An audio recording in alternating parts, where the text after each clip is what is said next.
नमस्कार, मी सुमित शंकर सावंत आणि तुम्ही पाहताय TV9 मराठी। या बातमीपत्रामध्ये आपण दिवसभरातल्या महत्त्वाच्या 50 बातम्यांचा वेगवान आढावा घेऊयात। धनगर समाजाला एसटी प्रवर्गामधून आरक्षण देण्याच्या मुद्द्यावर झिरवाळ आक्रमक झाले। सोमवारपासून झिरवाळ बेमुदत धरणं आंदोलन करणार आहेत। धनगर समाजाला एसटी प्रवर्गामधून आरक्षण दिल्यास दंगली होतील। सरकारने निर्णय घेतल्यास महाराष्ट्राचं मणिपूर होईल। भाजप नेते पद्माकर वळवी यांचं वक्तव्य। धाराशिवमध्ये मुख्यमंत्री एकनाथ शिंदेंचे मराठा सरदार म्हणून बॅनर। छत्रपती शिवाजी महाराज चौक आणि प्रशासकीय इमारतीसमोर बॅनरबाजी। माढाचे अजित पवार गटाचे आमदार बबनराव शिंदेंविरोधात पुतणे धनराज शिंदेंनीच दंड थोपटले। पवार गटाकडे उमेदवारीची मागणी केल्याची धनराज शिंदेंची मागणी। अजितदादा गटाचे आमदार सतीश चव्हाण शरद पवार गटाच्या वाटेवर। गंगापूर विधानसभा शरद पवार गटाकडून लढण्याची शक्यता। शरद पवार गटाकडूनही सतीश चव्हाण यांच्यासाठी चाचपणी। माढा विधानसभेसाठी महाविकास आघाडीकडून शिवतेज सिंह मोहिते पाटील इच्छुक आहेत। शिवतेज सिंह माजी उपमुख्यमंत्री विजयसिंह मोहिते पाटलांचे पुतणे, तर मोहिते कुटुंबाचे याबाबत मात्र मौन। चिपळूण संगमेश्वरच्या जागेवर ठाकरे गटाचा दावा। चिपळूण संगमेश्वरची जागा महाविकास आघाडीत ठाकरे गटाला सोडावी, माजी आमदार सुभाष बनेंची मागणी। पुण्याच्या हडपसर विधानसभा मतदारसंघावर काँग्रेसचा दावा। काही झालं तरी काँग्रेस हडपसर विधानसभा लढणारच। हडपसर विधानसभेतील युवक काँग्रेस पदाधिकाऱ्यांनी या संदर्भातले लावलेत बॅनर।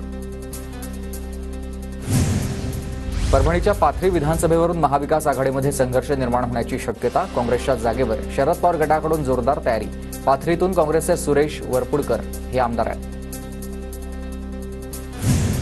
रत्नागिरीतील विधानसभेच्या 3 जागांसाठी काँग्रेस आग्रही। रत्नागिरी, राजापूर आणि चिपळूण विधानसभेच्या जागेची जिल्हा प्रभारी दौऱ्यामध्ये मागणी। भीमा पाटल सहकारी साखर कारखान्याच्या वार्षिक सभेत गोंधळ। कामगारांचा थकीत पगार न देता कारखाना निराली ग्रुपला चालवायला दिल्यामुळे गोंधळ। सोलापूर विमानतळाचं उद्या उद्घाटन होणार असल्याची माहिती। आमदार सुभाष देशमुख आणि विजयकुमार देशमुखांसह पदाधिकाऱ्यांची पाहणी। सांगोल्याचे आमदार शहाजी बापू पाटलांकडून यलमार भवन बांधण्यासाठीचा 1 कोटींचा निधी, तर यलमार समाजानं सांगोला ते पलमार व मंगळवाडी या गावापर्यंत बापूंना बग्गीत बसवून काढली मिरवणूक। मिरवणुकीमध्ये दरम्यान जेसीबीच्या माध्यमातून फुलांची उधळण करण्यात आली। मनोज जरांगे दसऱ्याला नारायणगडावर मेळावा घेण्याची शक्यता। मनोज जरांगेंच्या सहकाऱ्यांकडून मेळाव्याची चाचपणी। हरिभाऊ बागडेंच्या हस्ते नॅचरल शुगरच्या लाभांशाचं वाटप करण्यात आलं। धाराशिवच्या कळंब तालुक्यातील रांजणीत कार्यक्रम संपन्न झाला। प्रहार जनशक्ती पक्षाच्या सातारा जिल्हाध्यक्षपदी मनोज माळी यांची निवड, तर आमदार बच्चू कडू यांच्या हस्ते नियुक्तीपत्र प्रदान। अक्षय शिंदे एन्काउंटर प्रकरणी सुप्रीम कोर्टामध्ये जनहित याचिका। निवृत्त न्यायमूर्तींच्या अध्यक्षतेखाली SIT स्थापन करा। तपास पूर्ण होईपर्यंत संबंधित पोलिसांना निलंबित करण्याची याचिकेत मागणी। अक्षय शिंदेच्या मृतदेहावर अंत्यसंस्कारासाठी 3 ठिकाणच्या दफनभूमीसाठी प्रयत्न। बदलापूर अंबरनाथ नंतर आता कल्याणमधील दफनभूमीसाठी विचारणा। यवतमाळच्या बाभुळ गावामध्ये महाविकास आघाडीचा जनाक्रोश मोर्चा। शेतकरी, शेतमजूर, युवक, घरकुल लाभार्थ्यांच्या प्रश्नांसाठी मोर्चा। कोल्हापूरच्या इचलकरंजीतील मनसे कामगार सेनेच्या वतीनं सहाय्यक कामगार आयुक्त कार्यालयावर धडक मोर्चा आणि या दिवाळीसाठी प्रत्येक बांधकाम कामगाराला 10,000चा बोनस देण्याची मागणी आहे। उमेद अभियानासाठी स्वतंत्र विभाग तयार करा मागणीसाठी महिला कर्मचाऱ्यांचा बुलढाणा जिल्हाधिकारी कार्यालयावर मोर्चा। परभणीत मराठा समन्वयक सुभाष जावळे यांच्या आता उपोषणाचा आजचा 4था दिवस आहे। EWS बहाल करण्याच्या मागणीसाठी उपोषण। सोमवारी 6व्या दिवसापासून पाण्याचा त्याग करण्याचा इशारा। सासऱ्यानं प्रेमविवाह केला म्हणून जात पंचायतीकडून सुनेला शिक्षा। सून 7 पिढ्या समाजामधून बहिष्कृत करण्यात आला, तर महिलेच्या तक्रारीवरून आष्टी पोलीस ठाण्यात 9 जणांविरोधात गुन्हा दाखल। लातूरमधील रेणा साखर कारखान्यामध्ये सौर ऊर्जा प्रकल्प सुरू। कारखान्याच्या 22व्या सर्वसाधारण सभेत सौर ऊर्जा प्रकल्पाचं उद्घाटन। नांदेडचे प्राध्यापक डॉक्टर किरण शिल्लेवार यांना माशाच्या रक्तागट HB पांढऱ्या पेशांच्या पैशासाठी आता शोधासाठी मिळालंय पेटंट, तर प्राध्यापक किरण शिल्लेवार यांचं सर्वत्र कौतुक होत आहे। महाराष्ट्र शासन आयोजित माझी वसुंधरा अभियान 4 अंतर्गत आयोजित स्पर्धेत सासवड नगरपालिकेनं पटकावलाय 2रा क्रमांक। नगरपालिकेला 3 कोटी रुपयांचं बक्षीस। वारा पावसामुळे अरबी समुद्रामधून मच्छीमार बोटी माघारी। उत्तनमधील मच्छीमार माघारी आल्यानं मच्छीमारांचं मोठं नुकसान। धाराशिवच्या परंड्यातील सेना काळेगाव धरण 100% भरलाय. सेना नदीकाठच्या नागरिकांना प्रशासनातर्फे सतर्कतेचा इशारा. परंडा तालुक्यामधील 8,700 हेक्टर क्षेत्र प्रकल्पावर अवलंबून आहे. जळगावच्या रावेर तालुक्यामधील तांदलवाडी बलवाडी या भागामध्ये जोरदार पावसानंतर सुकी नदीला पूर. जळगावच्या चाळीसगाव तालुक्यातील मन्याड धरण ओव्हरफ्लो. शेतकऱ्यांकडून धरणाच्या सांडव्यात श्रीफळ अर्पण करून आनंद साजरा.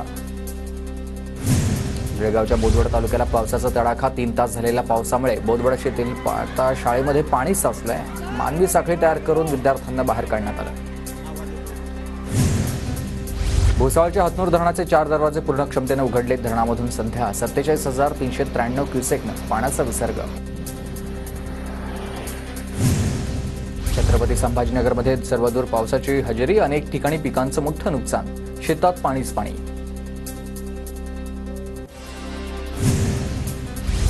बीडच्या परळी तालुक्यात मुसळधार पावसानं खरीप पिकांचं मोठं नुकसान. सोयाबीनसह कापसाच्या शेतात पाणी साचलंय. किसान सभेचे जिल्हाध्यक्षांकडून पाहणी. अहमदनगरच्या कोपरगावमध्ये अतिवृष्टीमुळे उभं पीक पाण्याखाली गेल्यानं शेतकऱ्यांचं मोठं नुकसान. शेतकऱ्यांचा हातातोंडाशी आलेला घास हिरावलाय. शासनानं पंचनामे करून नुकसान भरपाई द्यावी, शेतकऱ्यांची मागणी.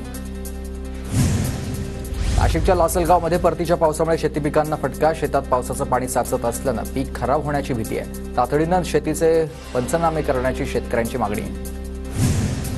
अकोला जिल्ह्यामध्ये अतिवृष्टीचा 57,000 हेक्टरवरील पिकांना फटका. 57,319 शेतकऱ्यांचं नुकसान. धुळे जिल्ह्याच्या प्रकल्पांमध्ये 91% जलसाठा. 9 मध्यम प्रकल्पांमध्ये 100% जलसाठा. गेल्या वर्षाच्या तुलनेत यंदा 40% जलसाठा. वाशिमच्या मालेगावमध्ये पर्जन्यमापक यंत्र नादुरुस्त असल्यानं अतिवृष्टीची नोंद घेतली नाहीये. शेतकऱ्यांचे पिकांचे पंचनामे रखडले. ऊस गळतीत हंगामामध्ये ऊसाला 4,000 रुपये पहिली उचल मिळावी. बळीराजा शेतकरी संघटनेची मागणी. नाशिक येवल्यातील अडगाव अंदरसूल रस्त्याची दुरावस्था. खड्ड्यांमुळे शेतकऱ्यांसह विद्यार्थ्यांचे हाल. गोंदियाच्या सूर्यडोला परिसरामध्ये खोदून ठेवल्यानं नागरिकांना मोठ्या प्रमाणात त्रास. कंत्राटदारांना मागील 7 महिन्यांपासून रस्ता खोदून ठेवलेला आहे. अनेकदा नगर परिषदेकडे तक्रार करून देखील प्रशासन गप्प आहे. वाशिमच्या मानोरा तालुक्यातील नवनिर्मित भुली ते फुल उमरी या रस्त्याच्या मधोमध उगवलंय पळसाचं झाड आणि पंतप्रधान ग्राम सडक योजनेतून रस्त्याचं हे काम झालेलं होतं. वाशिमच्या मालेगाव तालुक्यातील बोराळा जहांगीर ते खंडाळा शिंदे रस्ता चिखलानं माखलाय. रस्त्यावर अनेक अपघात होत आहेत. रायगडच्या पेणमधील मूर्तीशाळांमध्ये देवीच्या साज शृंगाराची लगबग. मूर्तीचं काम अंतिम टप्प्यात. पुण्याच्या मावळमध्ये भाद्रपदी बैलपोळ्याची शेतकऱ्यांमध्ये लगबग. बैलपोळा सणाची जोरदार तयारी तर मातीच्या बैलांना रंग देण्याचं काम सध्या सुरू आहे.